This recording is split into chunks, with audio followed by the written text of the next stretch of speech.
விவசாய மசோதாவை தயவு செய்து படிங்க. படிக்காம இந்த விவசாய போராட்டம் போலியானது யாரோ தூண்டிவிட்டு நடத்துறாங்கன்ற மாதிரியான ஒரு முடிவுக்கு வராதீங்க. ஒட்டுமொத்த மசோதாவையும் என்னால் இந்த சின்ன காணொலியில் உங்களுக்கு புரிய வைக்க முடியாது. ஆனால் ஒரே ஒரு பாயிண்ட் மட்டும் நான் சொல்கிறேன். இதில் அரசு தெளிவாக குறிப்பிட்டிருக்கு. சாப்டர் 5 13th பாயிண்டில் இந்த மசோதாவினால எந்த ஒரு நஷ்டமோ இழப்போ இல்லை எந்த பிரச்சனை வந்தாலும் மத்திய அரசோ மாநில அரசோ பொறுப்பில்லைன்ட்டு ஒரு பெரிய கை கழுவிருக்காங்க.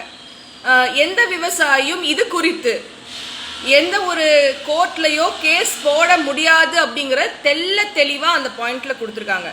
ஒரு மசோதா நல்லது தான் செய்து விவசாயிகளுக்காக தான் நாங்கள் கொண்டு வரோம்னு சொல்ற அரசு ஏன் இப்படி கை கழுவிட்டு போகணும்? தனியார்கிட்ட ஒப்படைச்சிட்டாச்சு, எல்லாம் தனியார்கிட்ட போயிடுச்சு, எங்களுக்கும் இதுக்கும் எந்த சம்மந்தமும் கிடையாது. நாளைக்கு உங்களுக்கு ஒரு பிரச்சனைனா நாங்கள் சம்மந்தம் கிடையாதுன்னு சொல்ற ஒரு மசோதா எப்படி நல்ல மசோதாவா இருக்க முடியும்? உங்க பாயிண்ட் எல்லாத்தையும் விட்டுருங்க. இந்த ஒரு பாயிண்ட்டை யோசிங்க. இதுக்கு ஒரு பெரிய உதாரணம் கொரோனா வந்தப்போ தனியார் மருத்துவமனைக்கு ஓடணுமா அரசு மருத்துவமனைக்கு ஓடணுமா? அரசு மட்டும் இந்நேரம் மத்திய அரசோ மாநில அரசோ கொரோனா வந்தவங்களுக்கு யாருக்கும் அரசு பொறுப்பு எடுத்துக்காது.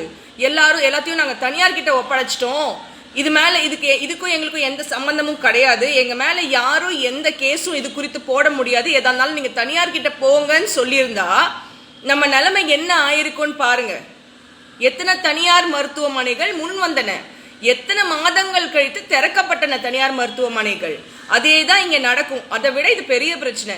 இங்கே நடந்துட்டு இருக்கிற ஃபார்மர் ப்ரொட்டஸ்ட் வெறும் விவசாயிகளோட இதுன்னு நம்ம நினைச்சோம்னா நம்மளை விட முட்டாள் வேற யாரும் கிடையாது. ஏன்னா விவசாயிகளை விட நுகர்வோருக்கு தான் இது தேவையான பிரச்சனை.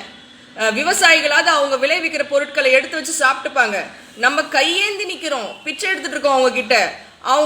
அவங்களையும் நம்ம சப்போர்ட் பண்ணாம எத்தனை பேரால 300 ரூபாய்க்கு 400 ரூபாய்க்கு அரிசி வாங்கி சாப்பிட முடியும்?